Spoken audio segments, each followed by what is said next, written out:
Saya berusia 16 tahun ketika ayah saya pergi. Ibu saya bekerja sebagai petugas kebersihan di 2 tempat berbeda. Saya dulu menjual topi di sebuah toko serba ada di Santo Paulus, Minnesota.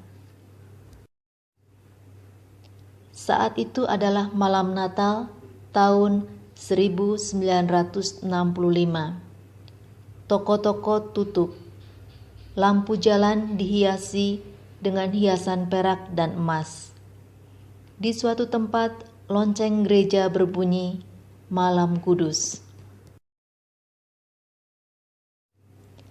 Saya berdiri sendiri di sudut, menunggu bus yang akan mengantar saya pulang ke rumah. Di rumah tidak ada pohon Natal, tidak ada kalkun untuk makan malam, dan tidak ada hadiah. Angin bertiup melalui mantel tipis saya, dan topi rajutan tangan saya sepertinya robek. Ibu saya membuatkan saya celana corduroy untuk dipakai di balik gaun saya. Tetapi saya merasa sangat tidak nyaman memakainya. Saya lebih suka membeku daripada terlihat konyol. Pernikahan orang tua saya sudah berakhir.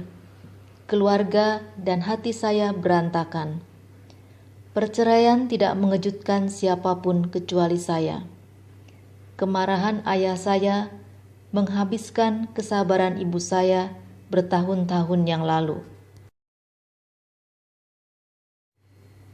Sebelumnya, ayah saya tidak pernah meninggalkan kami. Saya memikirkan hal itu ketika saya menaiki bus yang dingin. Kemudian, sesuatu terjadi. Seorang bapak, mungkin berusia 60-an, keluar dari kursi belakang bus.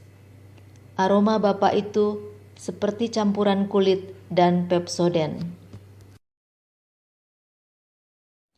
Dia juga mengenalkan sial bulu Pendleton menutupi setengah wajahnya dan tas belanjanya besar. "Bolehkah saya duduk di sini?" Dia bertanya. Saya tidak berbicara dengan orang asing, terutama laki-laki. Dia duduk di sebelah saya dan meletakkan tas belanjaannya di antara kami.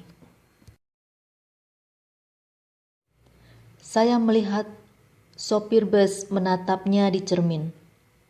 Saya berkata dalam hati bahwa semuanya akan baik-baik saja. Dia memandangi mantel saya yang usang dan pelukan keputusasaan saya pada celana corduroy saya. Kemudian dia berdeham dan menyentuh lengan saya. "Maaf," katanya. "Maaf, saya sudah mengganggu kamu. Tapi saya melihat kamu gemetar. Apakah kamu baik-baik saja?" Dia mengintip saya melalui sialnya. Saat mata kami bertemu, saya melihat sesuatu yang belum pernah saya lihat sebelumnya.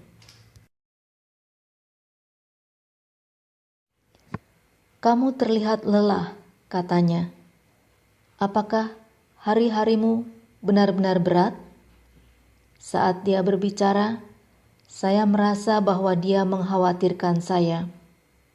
Itu adalah perasaan baru dan asing bagi saya. Raut wajah ayah saya tidak mengekspresikan kekhawatiran akan saya atau siapapun. Kemarahan, frustasi, dan ketakutan adalah dasar dari karakternya.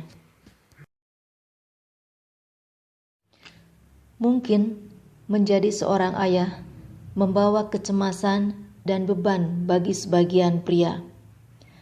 Apakah orang ini punya anak? Ketika bus mengeluarkan suara seperti gas dan berhenti, dia meraih pegangan di depan kursinya dan menatap saya untuk terakhir kalinya. "Saya turun di sini," katanya. "Semoga sisa masa Natal ini lebih baik dari malam Natal ini."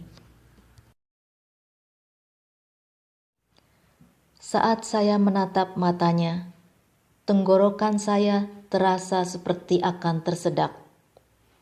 Untuk sesaat, saya ingin meraih tangannya dan memeluknya erat-erat karena rasa khawatirnya untuk saya. "Terima kasih," kata saya. Saya mendengar suara saya pecah. Ketika bapak itu hendak turun dari bus, saya menyadari bahwa barang bawaannya tertinggal. "Pak," panggil saya. Dia berbalik ketika pintu bus terbuka. "Barang bapak tertinggal." Saya menunjuk ke tasnya. "Tidak."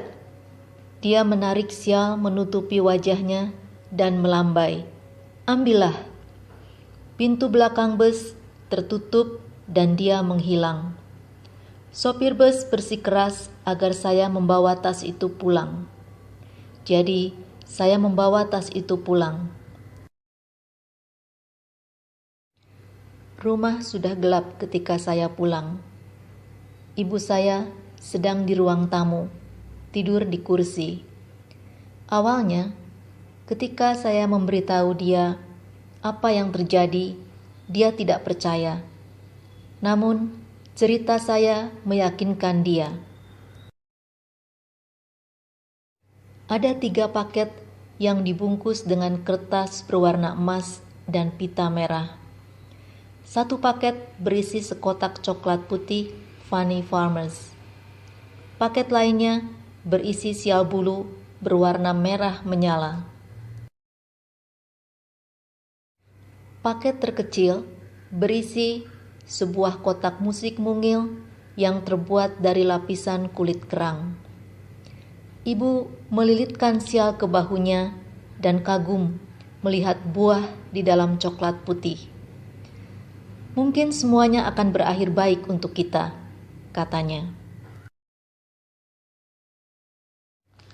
Kotak musik itu memainkan lagu "Have Yourself a Merry Little Christmas." Selamat menikmati Natal sederhana yang meriah. Lagu ini mengingatkan bahwa ada seorang bapa yang baik hati di dunia ini. Kalau ada seorang, saya pikir pasti ada yang lainnya. Kalau demikian, dunia ini bukanlah tempat yang buruk. Lirik lagu itu benar. Tahun depan, semua masalah akan sangat jauh. Saya masih menyimpan kotak musik itu. Kotak itu menyimpan sebuah cincin emas dari suami saya, sebuah batu permata dari ibu saya, dan sebuah kenangan akan mujizat Natal.